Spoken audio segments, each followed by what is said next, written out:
그제보다는 인원이 좀 적은 것 같아요. 여러분들 오늘 마지막 시간이라고 합니다. 제가 내일까지 이제 강의가 있는 걸로 알고 있고요. 그리고 스케줄이 굉장히 살인적이다. 여러분들 너무 힘들겠다. 이제 그런 말씀을 이틀 전에 드렸던 기억이 나요. 그리고 이 시간이 제일 저한테도 좀 부담스럽습니다. 왜냐하면 여러분들 지금 다 표정이나 자세가 그래 넌 강의해. 나는 하여튼 시간만 태우고 가야 되겠다. 이런 자세인 분도 한두 분 계시고 하여튼 굉장히 힘드신 것 같아요. 여러분들 죄송합니다. 제가 근데 이제 또 주어진 시간을 안 할 수는 없고 여러분들께 주어진 시간 소방 안전에 관해서는 나름 제가 준비를 열심히 해왔거든요. 그래서 좀 경청해 주시면 감사하겠고 시간은 최대한 줄여서 여러분들께 강의를 마치도록 하겠습니다. 제가 여러분들 강의 시작하기 전에 그냥 뭘로 여러분들을 좀 집중시킬까 하다가 저와 여기 계신 분들 이 학교하고의 인연 하나 이야기하고 강의를 시작할게요. 제가 청춘을 이 고대와 함께 푸른 청춘을 여기서 보냈습니다. 무슨 말이냐면 고려대학교 전담 정경중대에 있었습니다. 뭐 집중이 되는지 모르겠는데 이제 그냥 옛날 이야기인데요. 참 그 데모가 많았을 시절에 이 성북 경찰서 뒷마당에 이제 전담중대가 있었어요. 거기서 고대 전담을 이제 하면서 데모를 막는데 고연전을 하잖아요. 1년에 한 번씩 고연전을 하는데 우리는 고려대학교를 응원했어요. 그래도 2년이라고 우리는 고려대학교 전담중대니까 고대가 이겼으면 좋겠다. 연대 전담중대도 있어요. 워낙 데모를 멋지게 하는 대학들은 딱 전담중대가 있습니다. 그래서 저도 이제 대학 다니다가 이제 군대를 갔다가 운 없게 이제 그런 이제 군생활을 했는데 실은 선배님들이 고연전을 끝나고 종합적으로 이렇게 우승을 하면 돌아와서 막걸리를 주면서 축제를 해요.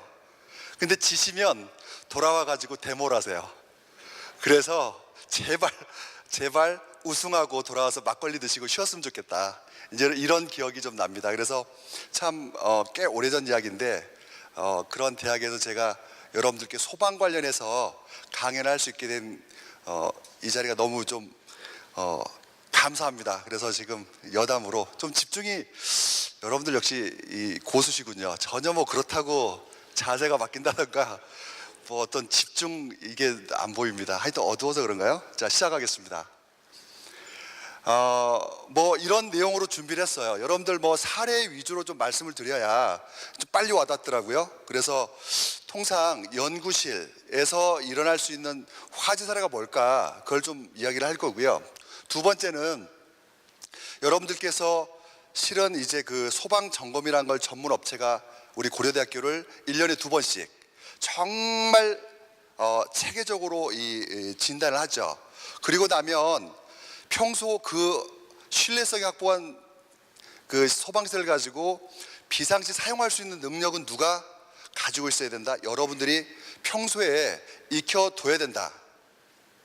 그래서 이게 소화기인지 아니면 화재 감지기인지 어떤 게 발신기인지 이걸 도대체 어디다 쓰는 물건인지를 여러분이 좀 아셔야 됩니다. 전혀 남의 이야기가 아니죠. 여러분들의 이야기입니다. 그래서 그 말씀을 좀 드리고 그리고 중간중간에 도움이 될 만한 훈련 영상 보면서 제가 시간을 이제 할애하려고 합니다. 뭐 자연재난 많이 들어보셨을 테고요. 저는 이제 오늘 말씀드리려는 꼭지는 인적 재난 부분에 해당이 됩니다. 그리고 통상 여러분들 오늘 같은 이 시간을 지금 할애해서 듣는 것은 두 번째 대비활동입니다. 대비활동. 재난이 발생을 했을 때 어떻게 대응할지가 오늘 이 자리에서 판명이 되는데 여러분들께는 오늘 이 시간이 참 도움이 됐으면 좋겠고요. 그래서 교육훈련, 그 이전의 예방활동을 거쳐서 하여튼 그 평소 어떻게 이제 그 재난이 발생했을 때 여러분들이 피해를 최소화할 수 있느냐. 재난은 발생해요. 인적 재난도요. 여러분들 아무리 유지관리 잘해도요. 정말 그 또 억하심정 있는 사람이 와서 방화를 할 수도 있어요. 뭐 하여튼 여러 가지 상황이 있습니다. 그랬을 때 그런 발생하는 재난을 어떻게 여러분들이 빨리 확인하고 대처하느냐, 이런 게 이제 우리 관심사죠. 이거는 이제 우리 대학 사례는 아니지만 제가 이제 좀 사례를 좀 가지고 왔어요. 실제 화재는요, 전기적 화재가 열에 5입니다. 자, 이제 이런 이야기를 하는 이유는 알겠죠. 여러분들께서 생활하는 실험실 안에서 이루어지는 어떤 전원 관계 부분이 굉장히 중요합니다. 물론 우리 학교에서 평소에 여름 또 겨울철에는 집중적으로 거기에 사용되는 전기 시설에 대한 어떤 그 지침이나 어떤 이제 그 협조를 요청하고 있어요. 그렇죠? 그래서 그런 부분이 중요하기 때문에 그렇고, 화재 발생 원인의 반이지만 또 피해액은 또 그거보다 더 넘습니다. 첫 번째 꼭지는 전기 시설에 대한 이야기를 좀 드릴 겁니다. 두 번째는요,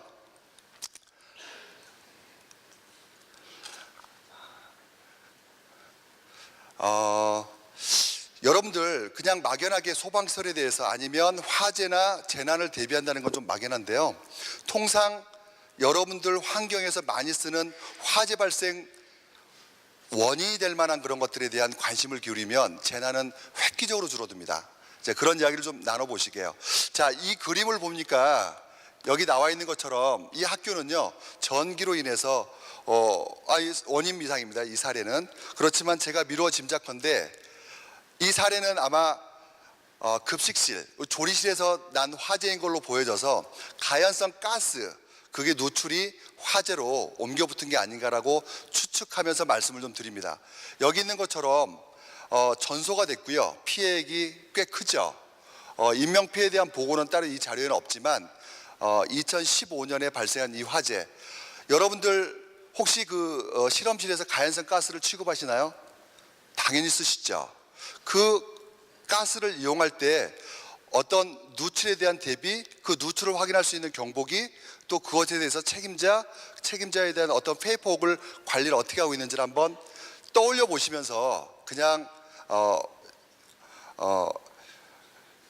강의는 강의고 또 나는 이제 그런 거에 대해서 이제 괴리되어 있는 그런 생각을 마시고 이게 어떻게 나하고 연관된지를 늘 떠올리시면서 들었으면 좋겠다.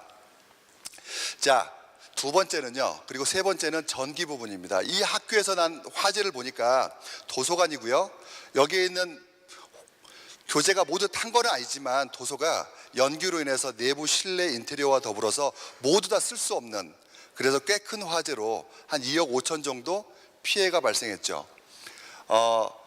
전기 기구가 노후된다든가 또는 이제 체계적으로 관리하고 있는 전기안전 대행 업체의 업무 외에도 여러분들이 사용하는 전기 사용 부주의로 인해 생기는 피해가 의외로 많습니다. 그리고 한번 발생하면 그 피해가 막대합니다. 이 교사가 탔기 때문에 이 학교에서는요, 상당 기간 여기와 더불어서 근처에 있는 공간을 사용할 수 없었고 수업이라든가 여러 가지 활동에 제약이 있었죠. 여러분들 실험실도 마찬가지일 거다.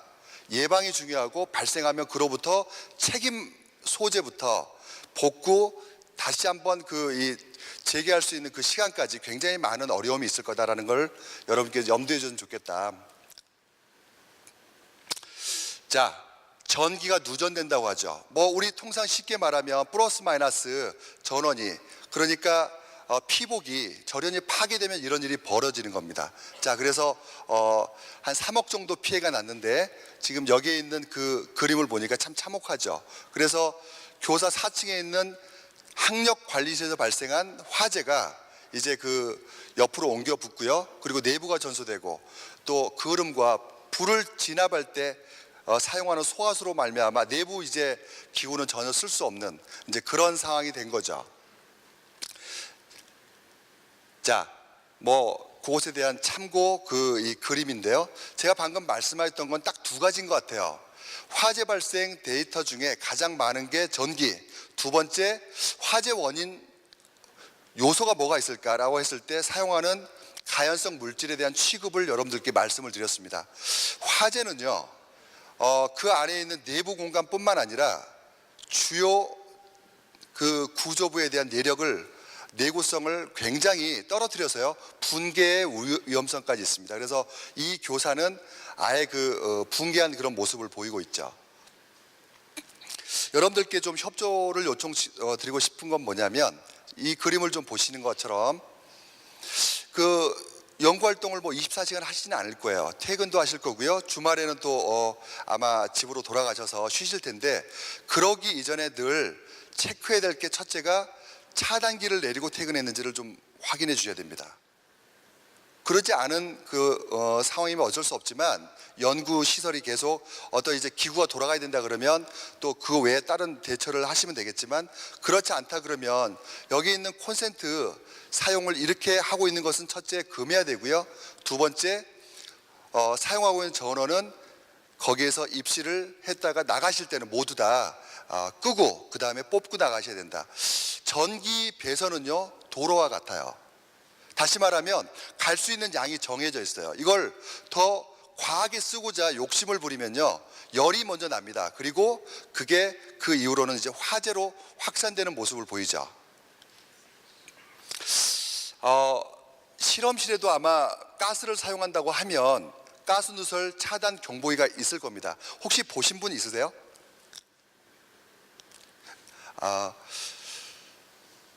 여기 있는 그 차단 경보기는 굉장히 관리 상태가 부실해요.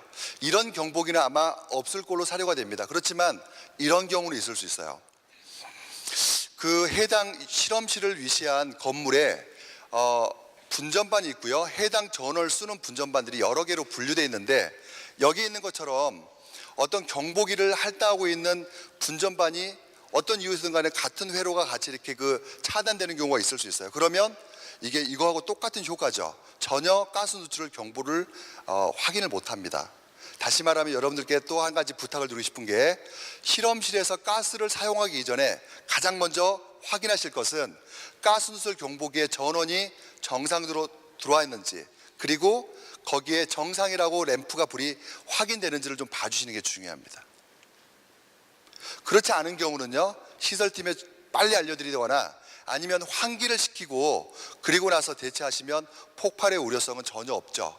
그래서 첫째는 여러분들께서 방금 말씀드렸던 여러분들의 공간을 저는 잘 모르겠어요. 그렇지만 분명 어떤 불을 사용하는 경우가 꽤 있는 걸로 알고 있기 때문에 지금 같은 경우가 굉장히 중요하다.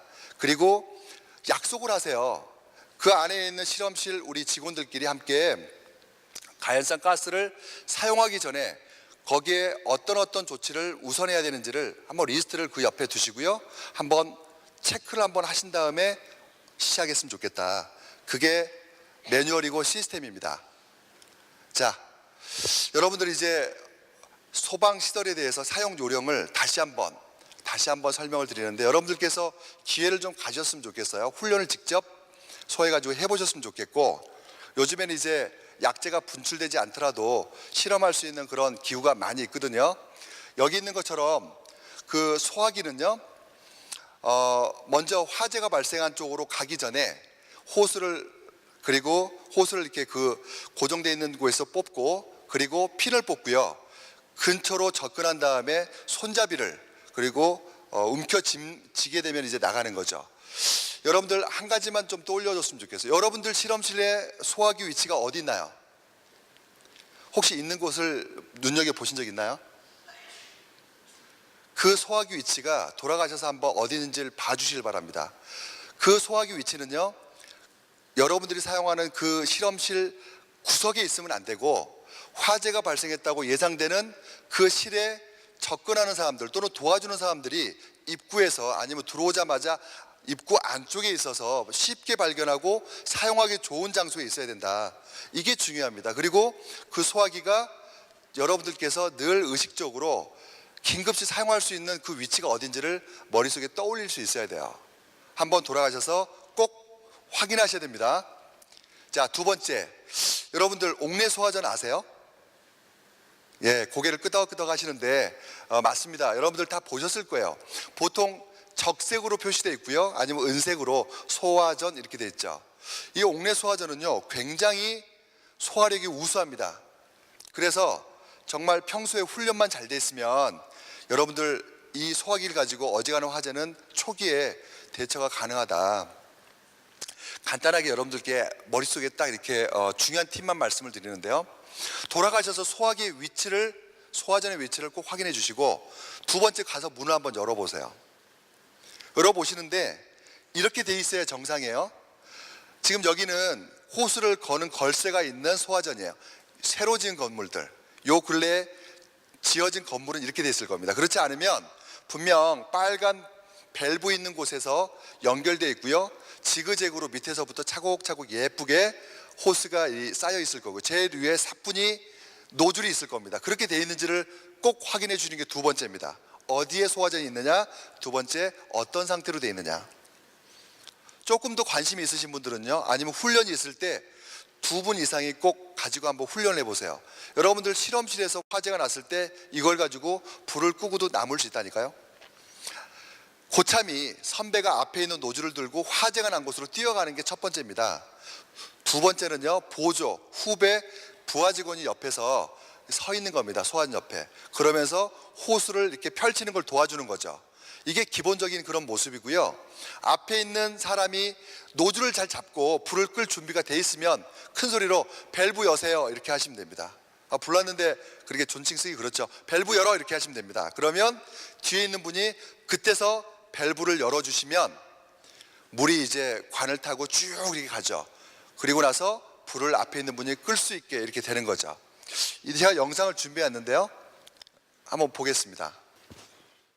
오늘은 꼭 알아둬야 할 소소심에 대해 알아볼게요. 하나, 소화기 사용법. 안전핀을 뽑은 후 호스를 불 쪽으로 향하고 손잡이를 강하게 움켜쥔다. 둘, 소화전 사용법. 소화전함을 열고 호스를 불 쪽으로 향한 후 밸브를 개방한다. 셋, 심폐소생술. 환자의 의식을 확인 후 가슴 압박 30회, 인공호흡 2회를 의식이 돌아올 때까지 반복한다. 아셨죠? 생명을 지켜주는 소소심. 아셨죠? 예, 그 세 번째 거는 제가 설명을 안 드렸는데 같이 소소심이라 나온 거고요. 간단해요. 여러분들 전문 업체와 시설 안전팀에서 그 소화전은 여러분들이 언제든지 쓸 수 있도록 정상적으로 유지 관리를 하고 있어요. 그러니까 정말 재난이 발생했다 그러면 소화기와 소화전을 가지고 불을 끌 수 있어야 된다. 끌 수 있어야 된다. 그 말씀을 좀 드립니다. 여러분들 하나 더 말씀을 좀 드릴게요.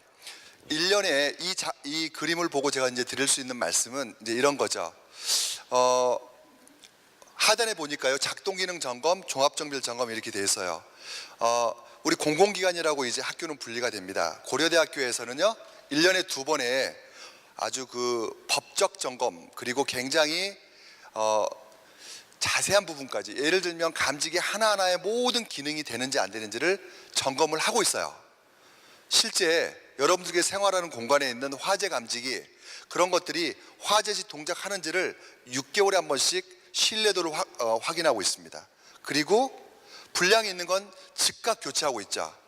자, 그래서 여러분들께 협조 말씀을 드릴 건 뭐냐면, 그 6개월에 한 번씩 있는 점검을 할 때 스케줄이 나오고요, 안전팀에서 여러분들의 공간을 들어가서 하나하나 체크할 수 있도록 사람이 꼭 문을 열어주고 협조해 주도록 요청하죠.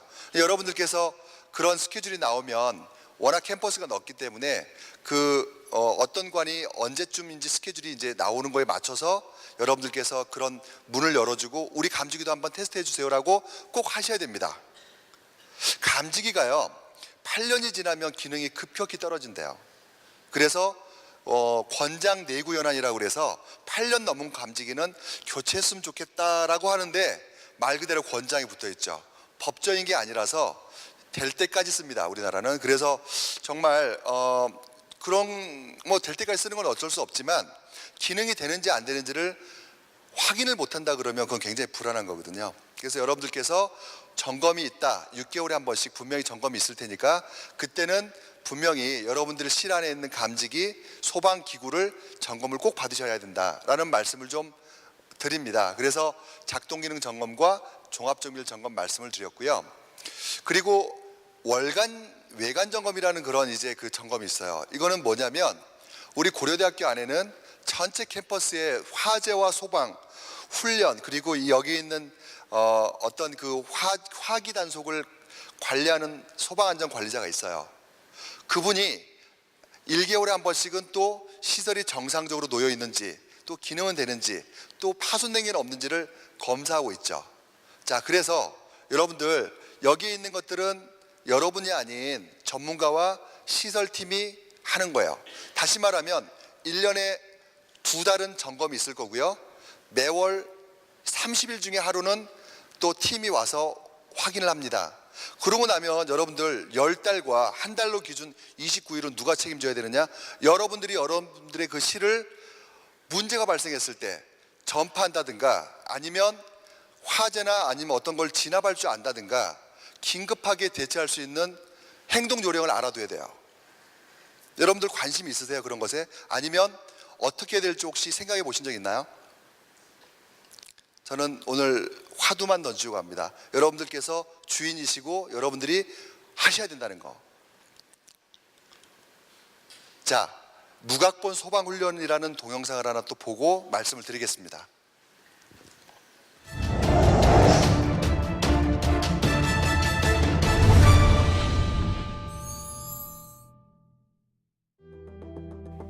화재가 발생했습니다. 당신이 최초 발견자라면 주변 사람에게 알리기, 119로 신고하기, 불 끄기, 안전한 곳으로 대피하기를 해야 하는데 어떤 순서로 해야 할까요? 순서는 상황에 따라 달라집니다. 제일 먼저 불이야를 2번 이상 크게 외쳐서 화재 발생 사실과 자신의 위치를 주변에 알리는 것은 필수입니다. 그리고 빠른 시간 내에 119로 신고해야 합니다. 화재가 강할 때는 즉시 대피해야 하지만 화재가 약하고 대피로가 확보되어 있다면 소화기와 옥내 소화전을 이용하여 불을 꺼야 합니다. 옥내 소화전이 가까이 있으면 부착된 발신기를 3개 눌러서 건물 전체에 경보를 울립니다. 응급 환자가 발견되면 안전한 곳으로 옮겨야 하며 이 환자의 호흡이나 심장 박동이 없다면 심폐소생술을 해야 합니다.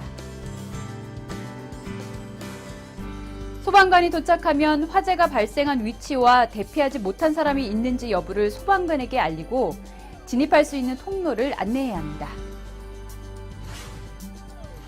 이 모든 것을 혼자 하는 것이 어려우므로 여러 사람이 있다면 119 신고, 소화기로 불 끄기, 소화전 호스 전개와 밸브 열기, 그리고 다른 방 사람들의 대피 유도 임무를 분담하면 빠르게 대응할 수 있습니다.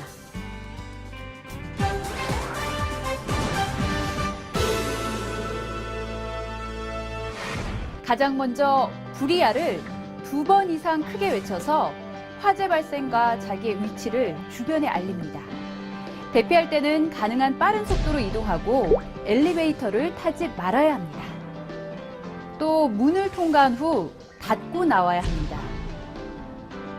연기가 차 있는 공간을 통과할 때는 공기를 거를 수 있는 수건 등으로 코를 막고 낮은 자세로 대피해야 합니다. 연기는 뜨거워 위로 올라가기 때문에 호흡 위치를 낮출수록 맑은 공기로 숨을 쉴 수 있습니다. 밖으로 대피할 수 없을 때는 주변의 재료를 이용하여 문틈을 막고 창문을 열어서 구조를 요청합니다. 완강기가 있을 때는 창문을 통하여 외부로 탈출합니다. 1층으로 내려가는 계단이 연기나 화염으로 차단되면 옥상으로 올라가 구조를 요청합니다. 가능하면 빠른 시간 내에 119로 신고합니다. 신고할 내용은 화재가 발생한 장소, 건물 내의 발화 지점, 불의 크기, 거주자 유무 등입니다. 화재가 약하고 대피로가 확보되어 있다면 소화기와 옥내 소화전을 이용하여 불을 꺼야 합니다. 옥내 소화전이 가까이 있으면 부착된 발신기를 3개 눌러서 건물 전체에 경보를 울립니다. 주변에 사람들이 있으면 화재 알림, 119 신고, 소화, 대피 유도를 분담하는 것이 좋습니다. 부상자가 있으면 안전한 곳으로 옮기고 만약 숨을 쉬지 않거나 심장 박동이 없으면 심폐소생술을 실시합니다. 실외로 대피한 사람은 화재의 위치와 요 구조자 유무를 소방관에게 알리고 진입할 수 있는 통로를 안내합니다.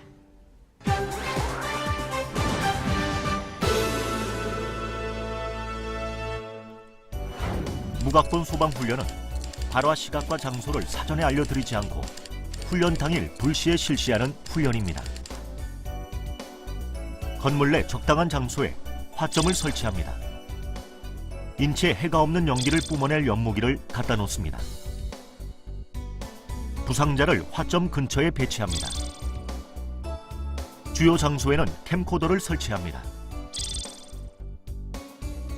오렌지색 기동복을 입은 소방관들이 진행을 돕기 위하여 곳곳에 배치됩니다. 미리 알리지 않은 때 연무기로 연기를 뿜어내기 시작합니다. 연기를 처음 발견한 사람이 불이야를 여러 번 외쳐서 건물 내 사람들에게 알려야 합니다. 큰 목소리로 외쳐서 많은 사람들이 알아들을 정도로 알렸는지를 진행 요원이 확인합니다. 여러 명의 사람들이 119로 화재 신고, 소화기 동원 및 작동, 소화전 전개 및 작동, 다른 방 사람들의 대피 유도 임무를 분담하는지 진행 요원이 확인합니다.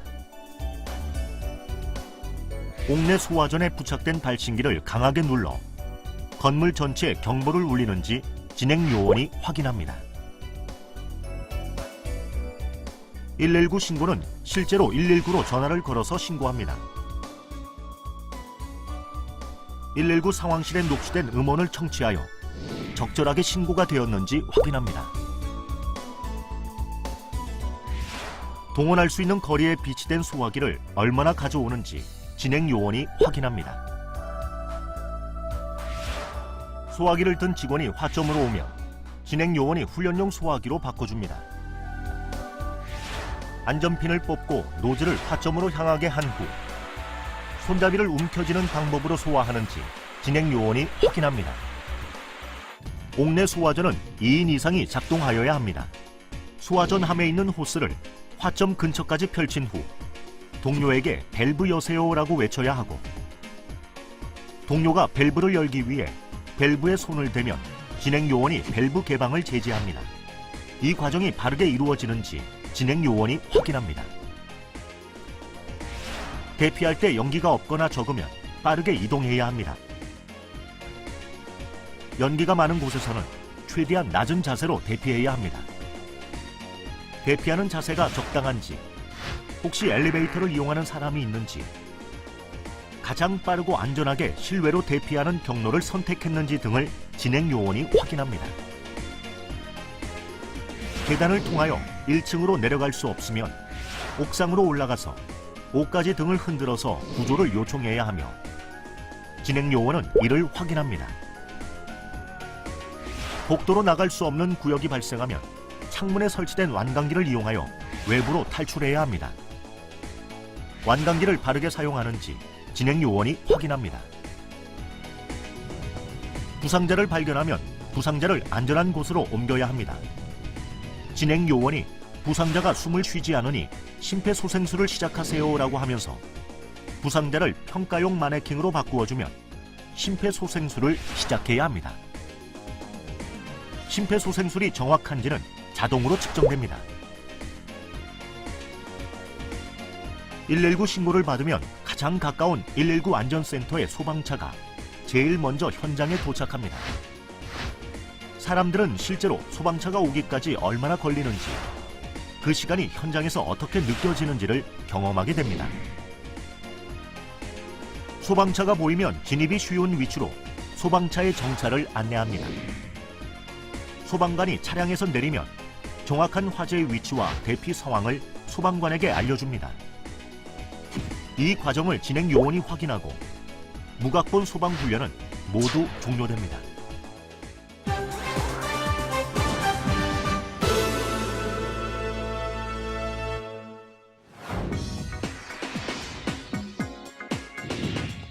위치를 발견한 곳에 여러 사람이 있고 대피로가 확보된 상황에서는 119 신고, 소화기 동원 및 작동, 소화전 전개 및 작동, 다른 방 사람들의 대피 유도 임무를 분담할 수 있어야 합니다.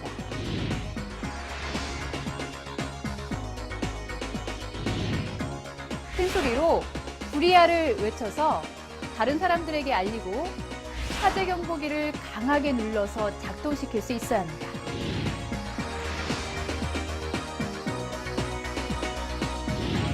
(119를) 신고할 때 화재 발생 건물명 또는 주소, 건물의 용도, 화재 확대 정도, 대피하지 못한 사람이 있는지를 침착하게 119에 알리는 것을 익혀야 합니다.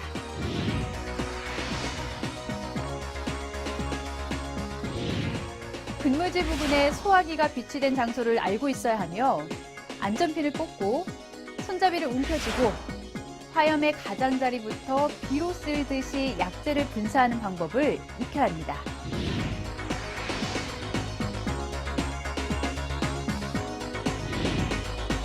근무지 부근에 설치된 옥내 소화전의 위치를 파악하고 있어야 하며 한 사람이 호스를 화전 부근으로 펼친 후 또 한 사람이 밸브를 돌려서 물을 뿌리는 소화전 작동법을 익혀야 합니다.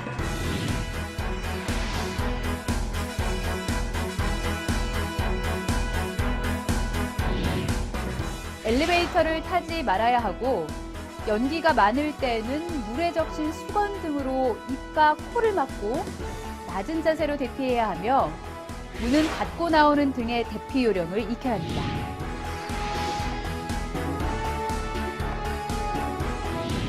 출입구로 대피할 수 없을 때 사용하며 완강기 고리를 지지대에 걸고 창밖으로 줄을 내리고 벨트를 가슴에 조인 후 지지대를 창밖으로 돌리고 고리 부근에 로프를 잡고 창밖으로 몸을 옮긴 후 팔을 벌린 자세로 서서히 하강하면서 대피하고 다음 사람이 또 사용할 수 있도록 하는 완강기 사용법을 익혀야 합니다.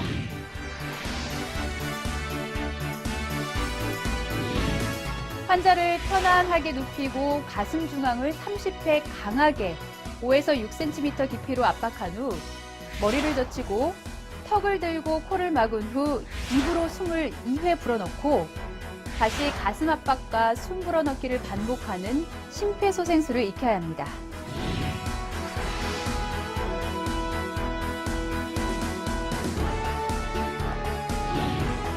소방차가 도착하면 소방차 진입로, 발화 위치, 실내 진입 경로, 대피하지 못한 사람 임무를 소방관에게 안내하는 것 기억해야 합니다.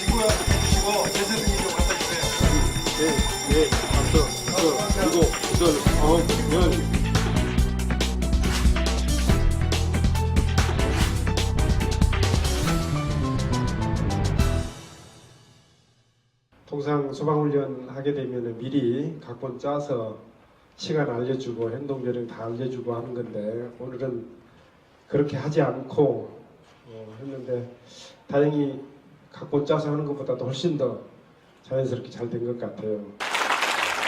평소에 항상 긴장된 마음으로 근무 철저히 하고 소방 분야에 임해야 되겠다 이런 생각이 들었습니다. 앞으로 불이 났을 때는 각자 그 위치에서 자기가 뭘 할 건지를 이렇게 습득이 돼서 앞으로 불이 나면 적극적으로 대응할 수 있는 기회가 됐습니다.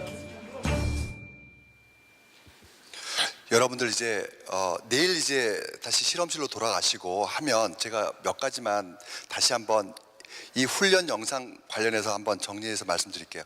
여러분들이 생활하시고 계신 그 건물의 구조를 한번 돌아가시면 꼼꼼히 챙겨보시기 바랍니다. 내가 있는 위치에서 계단이 주계단 말고 또 비상계단이 있는지, 실제 화재가 났는데요. 건물 연면적이 적으면 그 해당 층에 계단이 하나밖에 없어요. 다시 말하면 그쪽에 불이 나면 여러분들은 갇힙니다. 도망갈 방법이 없어요. 그래서 소방법상에는 그 반대편에 3층 이상에는 소방 피난기구를 두도록 돼 있죠. 분명히 여러분들이 그런 계단이 2개 있지 않다, 그런 건물에 계시면 반대편 방향에 3층 이상에는 피난기구가 있어요. 그게 어디 있는지를 알아봐 두셔야 돼요. 또 화재가 났는데요, 저층에서 불이 났어요. 중간쯤. 그러면 그 불난 중간 이하에 계신 분들은요, 신속히 밑으로 대피하시면 되겠고, 1층을 피난층이라고 말하거든요. 지상층. 그렇지 못한 분들은요, 위로라도 도망갈 수 있는 방법이 있는지 한번 걸어서 운동도 될 겸 계단을 걸어서 옥상에 한번 올라가실 필요가 있어요. 아마 제 생각에는 고려대학교에 있는 옥상 출입문요, 화재 시 자동으로 열리는 비상개폐 장치가 되어 있을 거예요. 화재 신호, 연기나 열에 의해서요, 센싱을 하고 문이 지금은 닫혀 있을 겁니다. 잠겨 있어요. 왜냐하면 안전사고 때문에. 그러다가 그 시설이 정상적으로 동작을 하면 문을 열어줍니다. 그렇게 돼 있는지 한번 보세요. 그러면 여러분들이 나중에 긴급시에는 그쪽으로 피난할 수 있는 공간이 옥상에 있습니다. 자, 첫 번째, 화재가 나면요, 여러분들 화재 전파를 하는 게 첫 번째지만요, 가장 중요한 건 안에 계신 인명이 피해가 없어야 한다는 거예요. 그래서 내가 있는 곳에서 피난할 수 있는 방향이 어디 있는지, 기구가 어디 있는지, 그리고 불이 났을 때 잠시나마 바로 피난하기 어려우면 어디에 들어가 있고 어느 베란다에 가 있으면 내가 좀 버틸 수 있는지를 여러분들이 곰곰이 따져보셔야 돼요. 굉장히 중요한 이야기를 지금 드리고 계시는 거예요. 아까 여기 있는 현수막이 보니까 처음 시작할 때요, 오늘 소방훈련이 있습니다, 불시합니다라고 하는 안내 현수막이 있었던 걸 좀 봤어요. 여러분들 앞으로 훈련은요, 이런 트렌드로 갑니다. 왜? 정말 재난은 언제 날지 모르거든요. 그렇기 때문에 여러분들 실제 실감나게 하는 실제적인 훈련에 좀 이제 관심을 기울이실 필요가 있고, 돌아가셔서 내가 대피할 수 있는 경로, 그리고 내 주위에 있는 소화기와 소화전, 그거의 사용 요령, 이런 것들을 알아두셔야 된다. 여러분들 소화기, 그러면 이제 그 점검은 이제 업체에서 다 했으니까 나는 사용만 하면 된다, 그 말이 맞아요. 그렇지만 한번 가셔서 소화기 위치가 정말 내가 사용할 수 있는 위치에 있는지 보시면서 한 가지만 더 한번 주문을 합니다. 그 소화기 이렇게 보시면 게이지가 있대요. 게이지에 초록색 눈금 이상으로, 약간 이제 과비였을 때는 적색으로도 가는데 조금 오버되는 건 괜찮아요. 그렇지만 노란색으로 내려오면요, 그건 이제 우리 안전팀에 전화하셔서 소화기가 불량이니까 교체해 주세요라고 하셔야 돼요. 왜? 쓸 때 정확하게 그 압이 없어서 약재가 방사 안 되면 안 되겠잖아요. 그래서 소화기 점검법은 딱 한 가지예요. 그 안에 있는 게이지, 부착된 게이지에 적색 이상의 압이 차 있는지, 여러분들이 소화기 점검법은 이렇게 좀 알아두시면 좋겠습니다. 옥내 소화전, 아까 제가 말씀드렸던 것처럼 이렇게 소화전이 어느 위치에 있는지와 더불어서 잘 유지 관리되고 있는지를 꼭 한번 돌아가시면 확인해 주셨으면 좋겠다. 자, 조금만 더 욕심을 부려볼까요? 여러분들 요게 뭔지 혹시 아시는 분? 이게 뭐 같다, 나는 본 적 있다, 뭔지 안다. 화재 수신기라고 합니다. 우리 전문 용어로는요, 감시 제어반 그렇습니다. 그러니까 여러분들이 생활하고 있는 실험하는 실험실의 건물에는요, 이게 하나씩 있어요. 이게 여러분들께서 생활하는 실험실과 연결이 되어 있습니다. 화재 센서가. 그래서 화재가 발생했다 그러면요, 경비원이나 또 직원이 근무하고 있는 이 장소에 이쪽에 신호가 들어옵니다. 경보가 울려요. 그리고 여러분들이 근무하는 층에 그 경종이 울리게 돼 있죠. 다시 말하면 여러분들이 오며 가며 보는 이 수신기에 적색 신호가 들어와 있는지 한번 유심히 봐줬으면 좋겠다. 감시 제어반, 여러분들의 건물에 화재에 연관되어 있는 어떤 동작하는 게 있으면 신호가 들어오고요. 두 번째, 여길 통해서 시설을 하나하나 리모트 컨트롤할 수 있어요. 여러분들은 전문가도 아닐 뿐더러 권한이 없습니다. 그러니까 만지는 건 하지 마시되, 적색불이 들어와 있는데 아침에도 적색불, 집에 가려고 봤더니 또 그때도 들어와 있다. 그러면요, 어떤 상태냐? 동작 불량 상태예요. 여러분들 건물에 화재가 나도요, 어쩌면 경종이 안 울릴지 몰라요.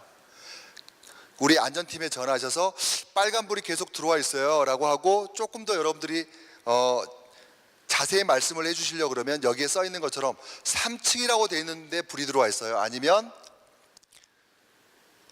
뭐 펌프 동작이 돼 있는 그쪽에 뭐 이렇게 불이 들어와 있든지 어떤 그 해당 쪽에 불이 이렇게 들어와 있으면 그런 게 정상인 상태가 아닌 겁니다. 또는 정상으로 돌아가고 있는 과정이죠. 그렇지만 정상으로 돌아가는 그 시간이 하루 종일 걸리지는 않기 때문에 그거는 전문가가 와서 한번 봐야 될 그런 상황인 거죠. 그래서 여러분들께 조금 더 말씀을 드렸는데, 고려대학교에 있는 건물은 정말 오래된 건 100년도 더 됐죠. 그리고 엊그제 지은 건물도 있어요. 그렇기 때문에, 그리고 방제센터를 새로 지었습니다. 그쪽에서 모든 건물을 한눈에 관리할 수 있도록 24시간 체계가 되어 있는 걸로 저는 알고 있습니다. 그렇지만 거기하고 연결되어 있다 하더라도 건물마다 있는 건물 이 수신기가 불량인 경우도 발생할 수 있어요. 여러분들께 혹여 내가 근무하는 곳에서 보인다 그러면 그런 부분에 대해서도 여러분들 집에 돌아가시면 또 아파트 아니면 어떤 건물에 분명히 또 이런 수신기가 있거든요. 자, 이제 마칠 시간이 다가옵니다. 아까 말씀드렸던 것처럼요, 여러분들이 있는 주위에, 생활하는 그 공간 주위에 있는 기구에 대한 점검법, 여러분들이 좀 알아두실 필요가 있는데요. 소화기 말씀드렸고요. 그리고 아까 그 화재가 발생했고 경종이 울렸는데 그게 어떻게 울렸을까요? 아마 두 가지 중에 하나였을 것 같아요. 연기를 아까 그 인위적으로 만들었죠. 그 연기에 의해서 연기 감지기가 동작됐던지, 아니면 주위에 있는 발신기 버튼을 눌렀어요. 여러분들 돌아가셔서 확인하실 소화전 위에 이게 있다니까요. 발신기. 연기가 먼저 센서에 감응이 돼서 우리 방제센터에서 알 수 있는 그게 경우도 있을 수 있지만, 연기가 초기에, 화재 초기에는요, 사람이 먼저 그 화재를 발견할 수 있습니다. 그럴 때는 재빨리 소화전 위에 있는 발신기의 버튼을 눌러서 그 건물에 있는 모든 분들, 그리고 저 멀리 있는 방제센터에 있는 근무자까지도 모두 알 수 있도록 이걸 눌러줘야 됩니다. 그러면 여러분들이 아까 육성으로 말하는 불이하라고 하는 것과 더불어서 여러분들께서 할 수 있는 모든 걸 한 겁니다. 조금 더 부탁을 좀 드리면, 욕심을 부리면 119에 바로 신고하셔야 된다. 이게 전파의 모든 내용이에요. 불이야, 발신기를 눌러주는 거, 그리고 119 신고하는 거. 여기 나와 있는 내용들은 여러분들께서 굳이 이렇게 아실 수도 없을 뿐더러 알 수도 없을 것 같아서 그냥 넘어가고요. 영상도 몇 개 준비했는데 오늘은 강의를 조금 일찍 마치는 대신 제가 드릴 말씀은 다 드리고 있어요. 그래서 뭐 시간을 굳이 그렇게까지 다 쓸 필요는 없을 것 같고요. 그 뭐 상식적으로 한두 가지만 더 말씀을 드릴게요. 요즘에 우리 그 노인 요양병원이라든가 중증 이런 이제 장애인이 있는 시설에서 화재가 나면 굉장히 많은 분들이 돌아가시는 거예요. 그래서 국립재활원에서요, 이제 그 와상 환자라 그러죠. 전혀 움직일 수 없는 분, 또는 휠체어를 탔는데 계단 때문에 못 내려가는 분들을 위해서 이런 자동, 혼자서도요 이 계단에 부착되어 있는 그 기구를 이용할 수 있고 타고 내려올 수 있는 이런 기구를 만들었어요. 그리고 두 번째는 이제 이런 기구, 뭐 2층이든 3층이든 4층에 계신 와상 환자가 옆에 있는 분 도움에 의해서 저 낭에다가 그분을 싣고 밖으로 이렇게 밀어내면 자중에 의해서 천천히 밑으로 내려오고요. 그분을 1층에서 도와주는 분들이 내려주면 다시 낭이 위로 올라가서 순서대로 위에 계신 분들을 피난시킬 수 있는 그런 기구를 개발했죠. 이게 이제 아직까지는 소방법상 피난기구에 들어와 있지 않지만 이제 앞으로 들어올 것 같고, 여러분들께서도 좀 이제 봤으면 좋겠다, 이런 부분에 설명을 좀 드리고 싶어 장표를 넣었고요. 오늘 강의는 이제 다 끝나가고요. 모건 스탠리의 기적이라는 말 참 많이 하는데 제가 이 말씀으로 오늘 교육을 마칠까 해요. 여러분들 소방안전관리자, 이 에너지 안전팀에 계신 이 팀장님이나 담당자만이 고려대학교의 안전을 책임질 수는 없어요. 아까 말씀드렸듯이 그분이 할 수 있는 일은 작동과 종합을 총괄하고요, 월 1회 있는 외관 점검을 통해서 신뢰도를 확보해 드리면서 여러분들한테 이런 교육을 통해서 제발 내 옆에 있는 기구, 또는 어떤 소방시설을 이용할 수 있는 능력을 배양해서 재빨리 나뿐만 아니라 여기에 있는 구성원들 한 분 한 분 우리 사랑하는 모교에 있는 재산을 안전하게 지킬 수 있도록 여러분 스스로 능력을 키워주셔야 되는 거예요. 그러기 위해서는 여기 있는 1번 우리 매뉴얼 갖기, 여러분의 매뉴얼이 있어야 돼요. 내 실험실에서는요, 재난이 발생되면 옆에 있는 동료들하고 나 뭐 할까? 어떻게 해야 될까? 한번 돌아가셔서 한번 고민해 보세요. 커피 드시면서 그런 이야기도 좀 나눠보세요. 그렇게 하시고요, 그걸 가지고 한번 기회가 된다고 하면 동별로 아니면 그런 어떤 이제 단과대학, 하여튼 뭐 연관되어 있는 그쪽에서 한번 해보세요. 아까 여기 있는 무각본 소방훈련처럼 소방서에 연락하고 하는 거는 조금 번잡스러우니까 내부적으로 시간은 정하지 말고요, 화재 위치를 한번 임의로 잡고 나서 한번 미리 오늘 훈련이 있다는 말은 해놓으시고 한번 해보세요. 굉장히 많은 걸 여러분들이 깨닫게 됩니다. 여러분들이 어떻게 살아가는지를 스스로 보게 되시는 거예요. 여러분들께서 오늘 장시간 교육받느라고 수고하셨고요. 제가 여러분들께 드리고자 하는 강의 내용은 여기까지입니다. 그래서 모든 강의를 마쳤고요. 혹여 전 질문이 없으리라고 봐요. 어딘가 이렇게 강의를 다녀보면 질문하시는 분들을 본 적이 없고요. 그래서 오늘 강의 따로 질문을 안 받겠습니다. 여러분들 오늘 수고하셨고요. 이걸로 마치겠습니다. 감사합니다.